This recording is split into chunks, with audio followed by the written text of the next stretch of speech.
instead of being able to amortize it over 30 years, you're going to have to amortize it over 10 or 15. And interest rates are also going to be a little higher on something that's land only. So not insignificant, let's say.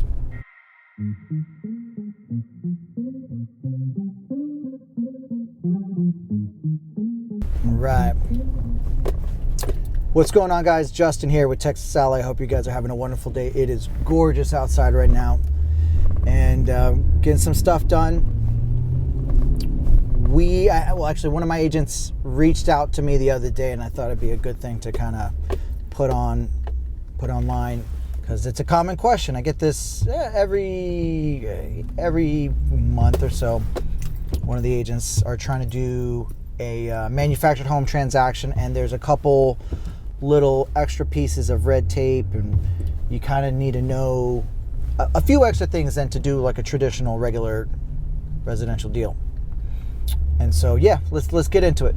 Now the reason why this is important, because your financing, that's probably the number one thing.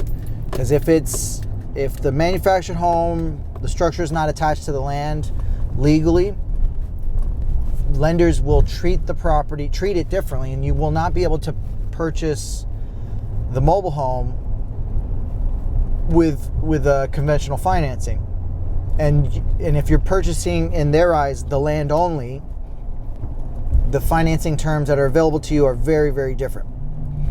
So instead of being able to put 5% down, then now you're going to have to put 20% down or something similar. Instead of being able to amortize it over 30 years, you're going to have to amortize it over 10 or 15.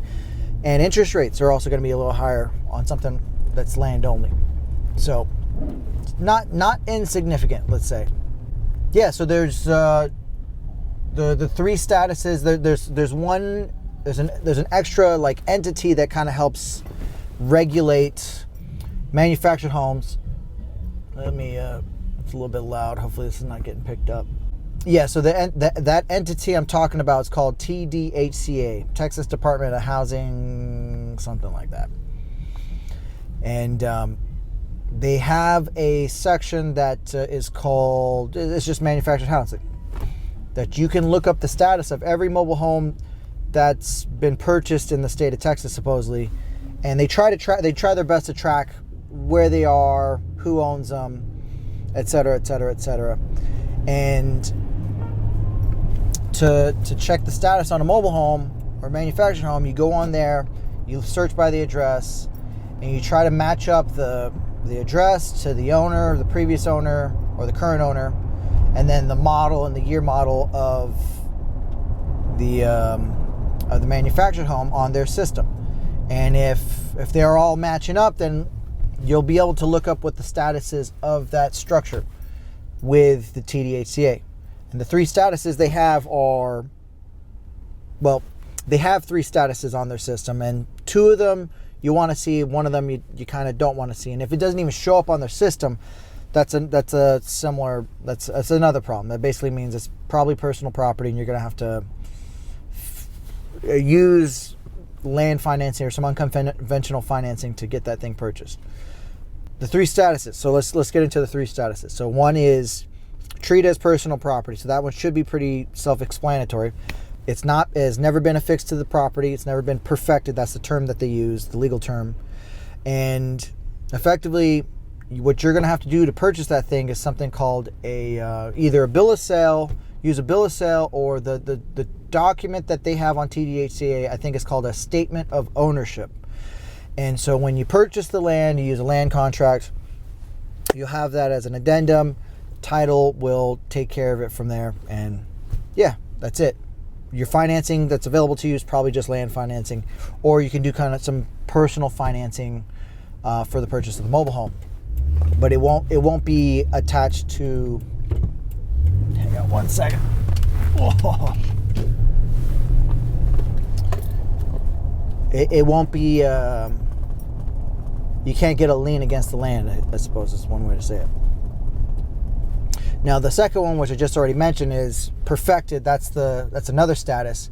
That one means it has been legally attached to the land, and it is, and by the eyes of TDHCA, and it's probably recorded at the county too at this point, It is a house, and it's the whole structure and the land together is real property. And so usually you can get conventional loans on them. There are still certain types of restrictions, like, it's got to be less than 25 years old. It's got to be sitting on a solid slab foundation for all the pier points.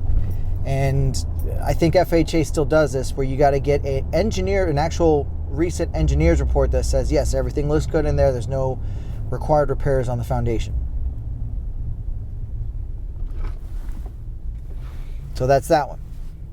And the third one, which is very similar to the second one, is what it'll say on the top of the search results. It'll say treat as real property, which is effectively like perfected, but they haven't completely filled out the forms and the paperwork. For all intents and purposes, I think lenders, that's good enough for them to finance against. So yeah, those are the 3 statuses, and that's how you look it up. TDHCA, and I can put the link right here if you want.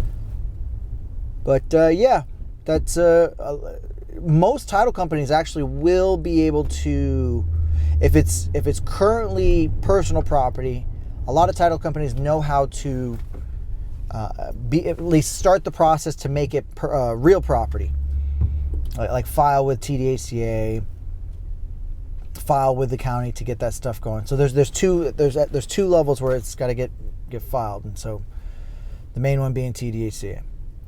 County automatic. Well, title always deals with county, so if you just tell them, they'll take care of it for you. Yeah, that's it, man. If you guys have any questions, just let me know. I'll post all the links I have down below. So, anyways, thank you.